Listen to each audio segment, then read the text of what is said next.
नमस्ते। पार्ट 4 के second video में आपका स्वागत है। हमने रियो सम्मेलन अर्थ प्लस 5 आदि वन्यजीव संरक्षण के नियमों के बारे में पढ़ा था। अब हम आगे बात करेंगे इसमें क्योटो प्रोटोकॉल के बारे में कि क्योटो प्रोटोकॉल क्या है। तो जलवायु परिवर्तन के बारे में पहले बात कर चुके हम। जलवायु परिवर्तन के लिए जिम्मेदार माने जा रही carbon dioxide CO2, methane, nitrous oxide N2O जिसे हंसाने वाली गैस भी कहा जाता है, जैसे ग्रीन हाउस गैसों के उत्सर्जन के स्तर को कम करने के लिए 1997 में 1997 में जापान के क्योटो में एक सहमति पत्र तैयार किया गया, जिसमें 6 प्रमुख ग्रीन हाउस गैसों के उत्सर्जन में 1990 के स्तर से 5.2% की कमी करने पर अमेरिका सहित 38 विकसित देशों ने सहमति प्रदान की थी कि इनका उत्सर्जन कम किया जाएगा। विकासशील देशों के लिए कोई लक्ष्य निर्धारित नहीं किया गया था, ये सिर्फ विकसित देशों के लिए था, डेवलप्ड कंट्रीज़ के लिए था। इस प्रोटोकॉल के अंतर्गत गैस में कटौती 2008 से लेकर 2012 के मध्य होनी है। यह प्रोटोकॉल तब प्रभावी होगा जब विश्व को संपूर्ण ग्रीन हाउस गैस का 55% भाग उत्सर्जित करने वाले देश, मतलब जो 55% का वो उपयोग कर रहे हैं, उत्सर्जित कर रहे हैं, जिनकी संख्या कम से कम 55 हो, उस प्रोटोकॉल का अनुमोदन कर दे। अभी तक अमेरिका, जापान, ऑस्ट्रेलिया जैसे अनेक विकसित देशों ने इस पर हस्ताक्षर कर दिए। अभी तक विकसित देशों ने हस्ताक्षर कर दिए। अमेरिका मानता है कि ग्रीन हाउस गैसों को कम करने का प्रयास होगा तो इसकी अर्थव्यवस्था प्रभावित होगी। यह अकेले लगभग 22% ग्रीन हाउस गैसों का उत्सर्जन करता है और क्योटो प्रोटोकॉल पर अब तक 96 देशों ने हस्ताक्षर कर दी है।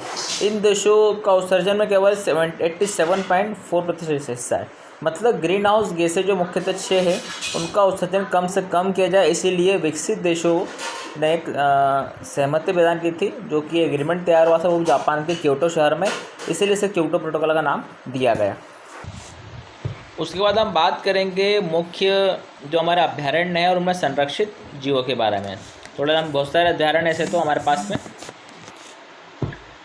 ऐसे तो बहुत सारे अभयारण्य हैं, लेकिन हम मुख्य 11 अभयारण्यों की बात करेंगे और उनमें संरक्षित जीवों की बात करेंगे। पहला बात करेंगे गिर राष्ट्रीय उद्यान, जूनागढ़, गुजरात में, जो कि गिर प्रजाति के शेर जो है जंगली संरक्षित जीव है।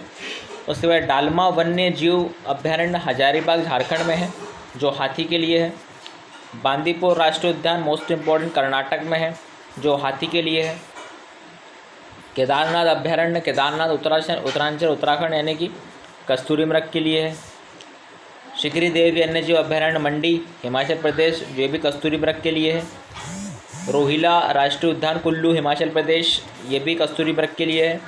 दशीगाम राष्ट्रीय उद्यान श्रीनगर में है, हांगुल ब्रह्म कश्मीरी मृग के लिए है। कान्हा राष्ट्रीय पार्क मंडला एवं बालाघाट, मध्य प्रदेश, बारासिंगा के लिए। आपको बता दूं कि मध्य प्रदेश में सबसे पुराना जो नेशनल पार्क है वो कान्हा नेशनल पार्क है। 1955 में इसकी स्थापना हुई थी और ये मंडला जिले में बालाघाट के बॉर्डर पर। काजीरंगा राष्ट्रीय उद्यान जोरहाट, असम में है, जो कि एक सींग वाले गैंडे के लिए है। वाइल्ड एस अभयारण्य कच्छ का छोटा रण क्षेत्र, जो कि गुजरात में है, कच्छ जंगली गधे के लिए है। और लास्ट है नामदफा वन्यजीव अभयारण्य, अरुणाचल प्रदेश, जो कि तेंदुए के लिए। तो इस प्रकार से महत्वपूर्ण अभयारण्य थे और उनमें संरक्षित जंगली जीव थे। उसके बाद हम बात करेंगे, अब इसमें आपको आ सकता है कि कौन सा अभयारण्य किसके लिए फेमस है, कौन सा संरक्षित जीव किस अभयारण्य से ताल्लुक़ रखता है। अब हम बात करेंगे जीवमंडल आरक्षित क्षेत्र बायोस्फीयर रिजर्व के बारे में। तो बायोस्फीयर रिजर्व में टोटल हमारे पास 15 है। हम बात करेंगे आरक्षित क्षेत्र कौन सा, स्थान कहाँ पर है। पहला है नीलगिरी, जो कि तमिलनाडु, कर्नाटक, केरल स्थान। नमदफा अरुणाचल प्रदेश, जैसे हमने अभी देखा अभयारण्यों में। चमोली की फूलों की घाटी उत्तरांचल उत्तराखंड। नंदा देवी उत्तरांचल। मन्नार की खाड़ी तमिलनाडु। सुंदरवन पश्चिम बंगाल। अगर आपसे पूछता है सबसे बड़ा डेल्टा कौन सा है, तो सुंदरवन डेल्टा पश्चिम बंगाल में। थार मरुस्थल राजस्थान, जो कि भारत का सबसे बड़ा मरुस्थल है। और अगर हम पूरे संसार की बात करें तो पूरे संसार का सबसे बड़ा मरुस्थल जो है सहारा मरुस्थल है, जो 84 लाख वर्ग किलोमीटर फैला हुआ है। और भारत का अगर सबसे बड़ा मरुस्थल डेजर्ट बोलते हैं तो वो बोलते हैं थार, जो कि राजस्थान में। मानस असम, मानस राष्ट्रीय उद्यान भी जो कि असम में। Little run of Kutch Gujarat. उसके बाद बात करें काजीरंगा, असम में। उत्तरी अंडमान द्वीप, अंडमान में कान्हा मतलब कान्हा केशरी राष्ट्रीय उद्यान, मध्य प्रदेश, मंडला जिला 1955 में इससे स्थापना हुई थी। और मध्य प्रदेश में टोटल 11 राष्ट्रीय उद्यान। सबसे पहले नंबर का है कान्हा केशरी नेशनल पार्क, कान्हा केशरी राष्ट्रीय उद्यान। नोकरेक तूरा रेंज जो कि मेघालय में है। ग्रेट निकोबार यानी कि अंडमान निकोबार द्वीप समूह, सिमलीपाल जो कि मयूरभंज उड़ीसा में। तो इस प्रकार से आपके पास ये जो अभ्यारण्य थे मुख्य इसमें अभ्यारण्य कहाँ पर है और ये कौन से जंगली जीव के लिए संरक्षित है, और इसके बाद बायोस्फीयर रिजर्व जैव मंडल आरक्षित क्षेत्र देख लियो, क्षेत्र का नाम क्या है और क्षेत्र किस स्थान ताल्लुक रखता है। तो इस प्रकार हमने इस चैप्टर के चारों टॉपिक कवर कर लिए हैं। इस प्रकार से हमारा चैप्टर यहाँ पर फिनिश हो गया है। तो 4 टॉपिक का कंटेंट भी आपको दे दिया है, चारों टॉपिक का आपके वीडियो भी फिनिश हो गए हैं और आप इसको जल्दी से जल्दी कंप्लीट कर लीजिए।